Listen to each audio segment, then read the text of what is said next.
Hey, friendo, Steve here. Welcome back to Ask WrestleJuice. You guys left a bunch of great questions as usual. A bunch of you people want to know about the devil, the AEW devil, because there's a bunch of questions left about that. But first, we're going to kick things off talking about Damian Priest and Money in the Bank. Romaro Brandon says, when do you think Damian Priest is going to cash in, and do you think he should win the title? And then Braden Loader says, with all the other top names on Raw, do you think Damian Priest's chances of cashing in successfully are gone? I don't, because we still have 7 months or so, depending on when they do Money in the Bank this year. We still have like half a year left. Fortunes can change very quickly. And I like to think that they're telling a story with Damian Priest because he has that Money in the Bank briefcase. I think it would be a huge bummer if Triple H's first Money in the Bank winner ended up being a failure of a cash-in. I think it would be interesting if they told the story of him waiting really, really close towards the next Money in the Bank event. Maybe even he has to cash in at Money in the Bank, the next one, before the actual Money in the Bank ladder match happens, whenever that's going to be. So there are some unique things they could do with Money in the Bank, but the bottom line is, they need to get Damian Priest to the point where he's sort of on par, perceptually speaking, with the crowd as a Seth Rollins, or now a CM Punk, who's in and has created a lot of buzz in the company, and more specifically surrounding the World Heavyweight Championship. I've seen a lot of you in the comments, and I kind of agree with this, say the World Heavyweight Championship scene right now is more interesting than the Roman Reigns scene, largely because Roman's just gone most of the time. So, because of all that intrigue, they do need to build up Damian Priest to be on the level of a Seth, of a Punk, of a Drew McIntyre, a guy who I think has a decent shot at winning that title and complicating the plans of Seth Rollins versus CM Punk at WrestleMania. And of course, Damian Priest is out there.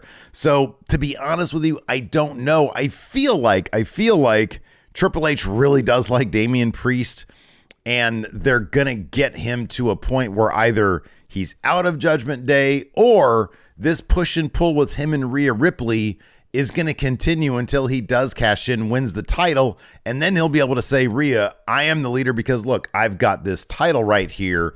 And then you'll have a lot of infight in between the two of them. But with Punk versus Rollins around the corner, I don't think Punk is going to win that title at WrestleMania. But if you have that WrestleMania story involving the World Heavyweight Championship, then that title is going to be held up until April. And at that point, there's only a couple months before the next Money in the Bank is. I do think it'd be kind of interesting if they told a longer story with Damian Priest, where he becomes the first two-time no, wasn't that Punk? I think Punk might have won it back-to-back, now that I think about it. The first two-time back-to-back Money in the Bank winner in a long time, because that was a long time ago. So yeah, maybe he'll be Senior Money in the Bank 2 years running, but and maybe the first time will be a failure and the second time will be a success. I don't know. But they got to get him to the point. And I feel like right now, Judgment Day is like feuding with R-Truth. It's like, really, probably they need to be not involved with the comedy character. I love R-Truth, and I think the stuff with Judgment Day is really funny, but yeah, I kind of feel like they probably, I know they're doing a thing with the Creeds because the Creeds have a title shot, but yeah, I don't know. They need to reload whatever it is they're going to do at Judgment Day and have them feud with real people.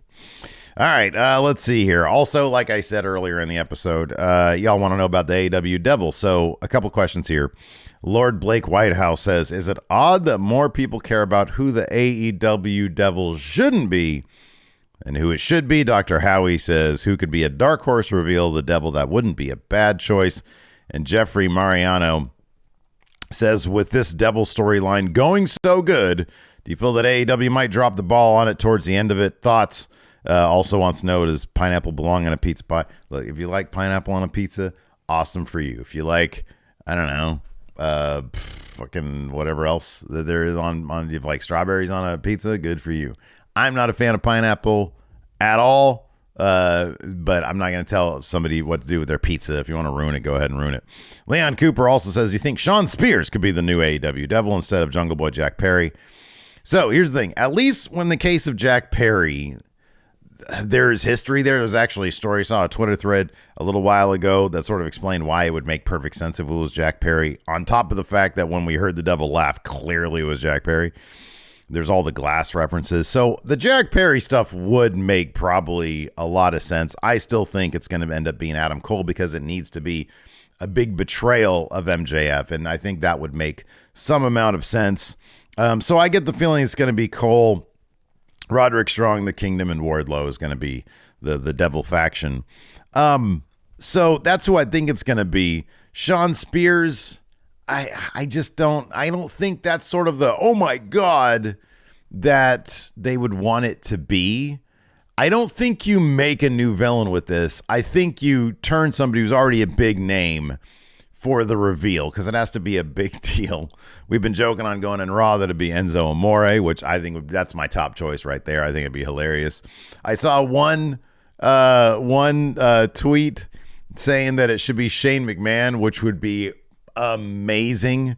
That would be absolutely outstanding. That's my favorite pick right there, is Shane McMahon. I mean, other outside the box picks are people that like the general crowd wouldn't know. You know, like, I don't know, somebody prominent from MLW, like Hammerstone or something like that.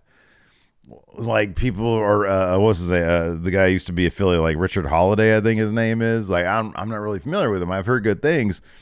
But like, you know, if it's just somebody from MJF's past that, you know, was in MLW, like that would be the most AEW thing they could do. That'd be the most, because they get the reveal and it's like, you know, Hammerstone or whatever, and then you have Excalibur explaining why this means something for 5 minutes, and it's like, it doesn't though, you know, it's just, okay, you're introducing a new guy.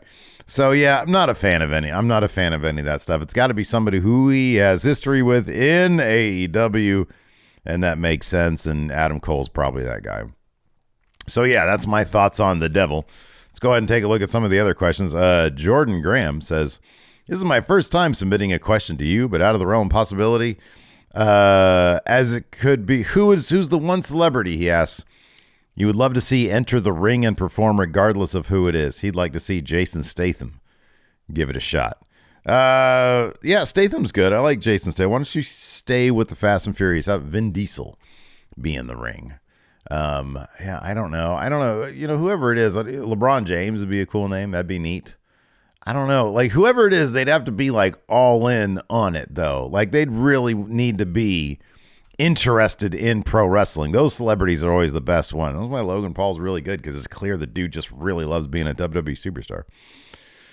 Let's see here. Longo N says, what are your favorite impressions to do? He says, I like your take on Finn Balor, Darby Allin, Mark Calloway, just to name a few. It's probably Stone Cold. It's probably Steve Austin. That's probably my favorite one to do, to be honest with you. It's a really fun voice to do. Edward Thorpe Brown says, what's a period of time in wrestling you look back on fondly purely due to nostalgic reasons? He mentions the 2001 Alliance angle because he was just 9 years old, started watching wrestling. I love this, though. He says, I had no prior knowledge of WCW and just viewed the story as a load of good guys fighting a load of bad guys. So when I first got into wrestling, I was in junior college, so I just graduated high school. So when I started hanging out with Larson. And so, like, yeah, for me, nostalgia is going back and watching, like, 97, 98 WCW. Because that's when I first started watching, and, you know, it, again, nostalgia's sake, those were good years for me. And sort of floods those feelings back. So that's going to be my answer for that. I also like watching like 95, 96 ECW. I wasn't watching ECW back then, but that 90s feel, you know, the standard def 4:3, watching it on a cathode, whatever TV, that kind of stuff, man. Oh, that just growing up in the 90s was really cool. I'm going to tell you that right now. As an old man. Adam Messenger says, how would you grade Nia Jax's return so far this in terms of success? Do you think she's become a character worth investing in? I got no problems with Nia Jax, man. You know, from what I understand, a lot of people have issues with her because she's generally not the most coordinated person in the ring. But from a character standpoint, I don't know. I kind of like Nia Jax. She kind of, I like what she does. Joseph Harris says, I think this pertains to the video I did about the one, this is just stupid, the one about wrestling fans and dirt sheets and stuff. So Joseph here says, I've been enjoying wrestling a lot more, staying off dirt sheets and only watching my guys like you after events instead of tuning into all rumor news on the net. Was inspired by the recent video you posted. Thanks. Hey, I think that's a great idea. I think staying away from, no offense, you guys know I'm a fan of Fightful and Wrestling Observer, but staying away from them, if it helps you enjoy the product more, awesome. Do that. Please absolutely do that. And then if you want a post-show discussion so that you can sort of, get other people's thoughts on stuff, do that. That's what we're here for. I think that's awesome. Darius Corey says, other than Cody Roman, what other matches do you have high confidence of actually happening at Mania? I think Seth Punk is definitely going to happen at Mania. I think that's definitely going to happen. I'd love to see Jimmy versus Jey Uso. I think that'd be really cool. Maybe, or on the other hand, maybe Jay and Sammy versus Jimmy and Solo for the tag titles, maybe somehow. And then I'd like to see Rhea Ripley versus Becky Lynch. I think that'd be a good one. And then Rhea's got to win that one. Wrestle Cram says, do you think putting WWE Raw on a streaming service like Netflix or Amazon Prime will help or hurt the product, and why? Interesting question. I think I personally think that it would be a ballsy move that could help. And the reason why is because SmackDown's already going to be on like USA. And and part of that deal was, I forget how many, like 4 network television. So probably like NBC, like Saturday night main events, big like shows that they're doing on network TV. So you're going to have your exposure on network. You'll have your exposure on cable. Why not enter the streaming service field? Raw is destination programming. So why not go to one of the prominent streamers like Netflix or Amazon Prime? Amazon Prime already has success with the NFL. No doubt they would push Monday Night Raw really, really heavily. And, it'd be the thing where we can all consume it at the same time live as opposed to waiting. I know some people on the West Coast have to wait for the West Coast feed. If you have Xfinity, you can get on the Xfinity app or the USA Network app. And I think if you have most cable services, you can get on the USA Network app. But, yeah, I think they would probably promote the absolute hell out of it. And these days, as we've seen with so many other shows and movies, if you get an appropriate amount of buzz around it, people will go to wherever it is. Like virtually everybody has access to Amazon Prime these days. Everybody has Netflix these days. Like it's rare that you come across somebody who's like, I don't have any of that stuff. I like broadcast TV. So, yeah, I think it would help. I mean, there are obviously some disadvantages as well. People like the routine of having their Monday Night Raw where it's at, but you can change, behavior with enough advertising, getting people into a new routine. So I don't know. I think that it'd probably be more advantages than not, assuming, the money was there. I wouldn't, if all things were equal, and you can get a huge boost in your revenue and keep it on cable, I think you probably do that. But if they're offering a lot more money for streaming, I don't think there's much of a downside to that. I really don't. I think that would be, if the money's good, I think that'd be an interesting experiment. If all things are equal, you sort of keep it where it's at, though, because of the routine aspect of things. I don't think you pay a premium to put it on a streaming service. I'll put it that way. Dan says, what's your opinion on the Punk Rollins feud being compared to Bret Hart versus Shawn Michaels, with Punk being the heart of the feud and Rollins the Michaels? I see with both men's in-ring technique to their predecessors and even real-life tension backstage. And the difference in age of both rivalries is the same, being 8 years, he says here. Yeah, I mean, look, obviously backstage, both Shawn Michaels and Bret Hart, they had like actual issues where there was an actual fight backstage where Bret Hart evidently pulled a clump of hair out of HBK's head, and then HBK came in, stormed into a meeting where Vince McMahon was, threw the hair down and said, this is unsafe working environments. So there was like legitimate physical altercation stuff backstage with those two, and they were in the same company, sort of politicking and battling for the spot for a long time. So there are differences there in terms of like the stylistic difference between their in-ring abilities. I don't know. I feel like Seth Rollins is more like an adaptive wrestler. I think he definitely has the thing that he does, but he also meshes really well with whoever he fights. I mean, the same, I guess, could be said about Shawn Michaels as well. Whether it was another person of his stature or somebody that was like huge, he would adapt and usually bring them to pretty decent matches. You can look at Kevin Nash or Sid or whatever. But I don't know. I sort of feel like they're both two guys that are like the best at, or that are one of some of the best of their what they do. And that's like promo and in-ring. I think that they're both. CM Punk is a generational promo. He really is. Seth Rollins is a really good promo. But in the ring, you know, I've always wanted to see Seth Rollins in the ring, you know, against like New Japan guys without sort of having to adhere to a certain WWE thing. But to be honest with you, CM Punk was the kind of guy who could always take what he does in the ring and maximize it like for WWE stuff. That's why he always got like high rated matches from like Dave Meltzer. But like, yeah, I don't know. I feel like you put these guys in the ring for 25 minutes, you're going to get a match of the year contender, even in WWE. And that's sort of what excites me most. Not, you know, the actual backstage heat. It's always dangerous playing with the actual backstage heat if there's like a problem with the two people. Hopefully they're on the same page. They're going to tell a story that's all going to, you know, enthrall us and entertain us. And we'll get just a killer match at WrestleMania. And yeah, I hope it'll be good entertainment, man. That's all I care about. AJ Forsyth says, who would be your best choice to face Gunther at WrestleMania? He says, I see a lot of people say Brock. I'll be honest with you, I'm not huge into that match. I'm not huge into the Brock Gunther match. I don't even know why. I guess because Brock is there on a very, very, very part-time basis. I don't really need to see that match. Give me Gunther against somebody else who's just a really, really, really good wrestler. I don't even know who that is. WWE's chock loaded with them, man. Whether it's we've seen Imperium's been fighting DIY forever now, so not those guys.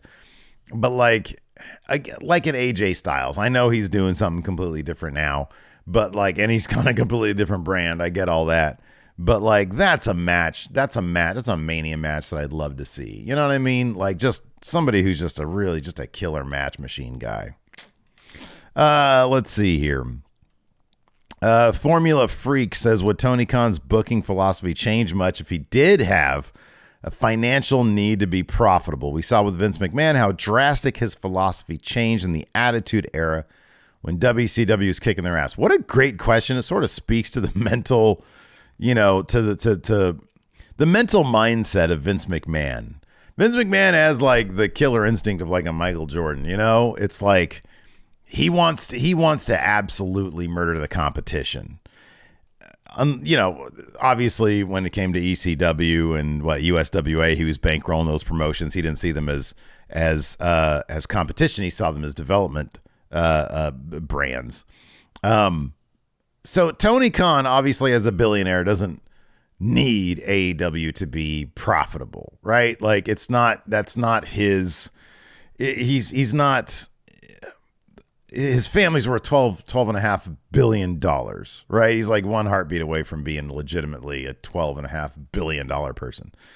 So like AEW losing $34 million is the equivalent to having like a net worth of $50,000 and you've lost about $150. That's what the math is, right? So he doesn't need AEW, but billionaires also, I would imagine, history has told us, they're also people with big egos, right?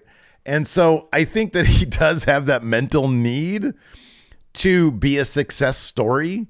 And I think he's wisely built a company that can be profitable with one TV deal. Now, is WWE going to cock that up by being on Warner Brothers Discovery? I kind of doubt that's going to be the case. On the other hand, Warner Brothers Discovery apparently has like a really good chance of being bankrupt within the next year or so. So will they be spending more money on stuff like AEW? It depends on if AEW is making them money, I would think. I don't think they're going to plunk down extra for Raw just to say, oh, we have Monday Night Raw like USA does. So, would he change his booking philosophy? I don't.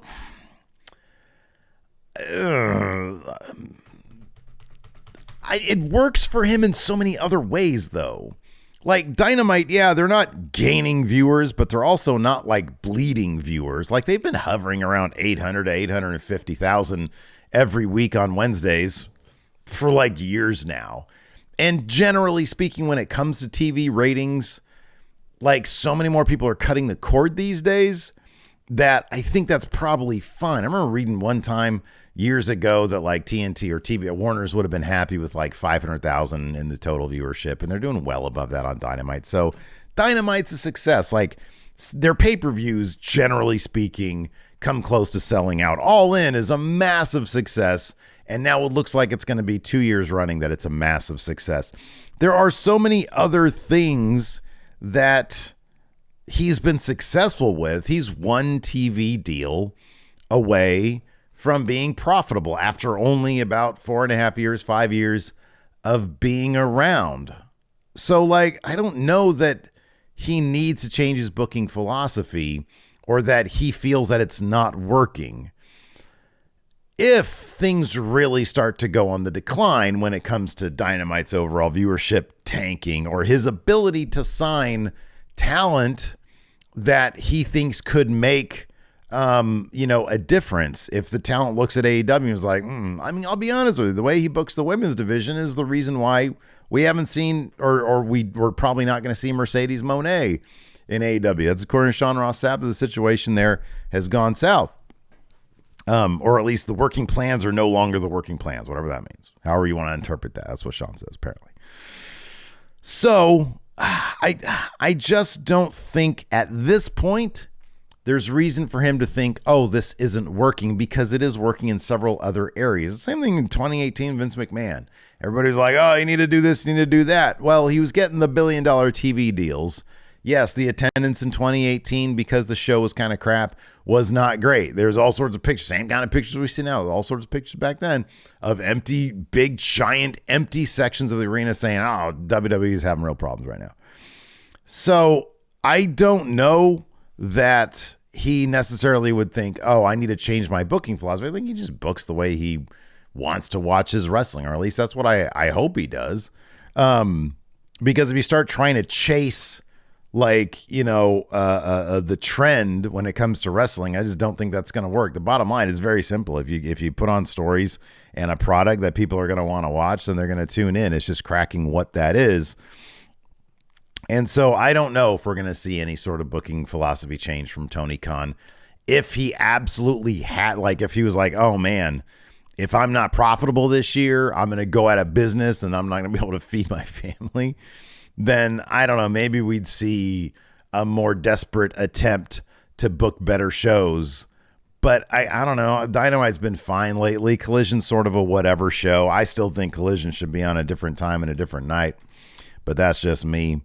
Let's see here. God's favorite hog dipper, shout out Deadlock, says, since Dave Meltzer's vague tweeting has thrown the internet wrestling community into a frenzy, hypothetically speaking, let's say AEW is booted off Warner's because of WWE. Do you see the AEW fans who have pretty much given up on WWE going back to WWE, giving them a second chance? I do not, because I think that people understand what WWE is, and if they're not into it, they're not going to go to it, regardless of whether or not AEW is on Warner's or not on Warner's or where they are. I don't think they're going to go back to WWE. I think history has proven that one out. Flary OWO says, since Triple H has feuded with a ton of people through his career, what's the dream feud he never had? Oh, man, I don't know. Triple H versus... Triple H never got that one-on-one with WrestleMania 2000 really should have been Triple H versus The Rock. One-on-one in the main event. That's what that should have been. That really should have been that for the title. Doug Jackson says, do you think it's best for the best of the hottest act in AEW, Swerve Strickland, loses the Continental Classic so he doesn't get strung down with the Continental, Ring of Honor, New Japan Strong titles, and can focus on a real main event push post-tournament? Maybe. because those are like mid-card titles, but sometimes the man makes the title. So if he gets those titles, I have no doubt he'll like make them into something special. So I don't necessarily know that those titles will weigh him down as opposed to him bringing those titles up. I think that's a distinct possibility. It'd be really kind of interesting to see what Swerve would do with those titles. Let's see here. Chris McFadden says, who's a past wrestler that you feel like was held back by poor booking decisions? Damian Sandow. God, that guy was good. I really loved him. And I know he's still doing stuff, but man, that gimmick was perfect in WWE. All right, we'll end on this one here because I get asked it every single week, and it is from. Oh, actually, we'll do this one. Nick, my hero, says, "What are you looking forward to most in 2024?" I mean, if I'm interested to see where Triple H takes, this year's WrestleMania. I'm interested to see what, how CM Punk pans out in WWE. Interested to see if Sasha Banks comes back to the WWE. I've started writing a script to a new series here for WrestleJuice. It's a slight departure from what I usually do, which is just this right here. And I like this right here, and this isn't going away. But I'm kind of curious to see like what a more produced up, edited thing could do with not a lot of, not time constraints. So I'm going back and I'm looking at an old show and I'm putting together sort of a comedic video essay on that. I'm just going to see what it's going to do. And if it tanks, maybe I'll do another, maybe I won't. So yeah, I don't know. More of the same. This is in terms of like, this channel and what we do going on Raw and Friendo Club Wrestling. It's been a pretty good year. 2023 has been pretty good to us. I mean, unfortunately, in, my personal life, as you guys know, lost some people that meant a lot to me.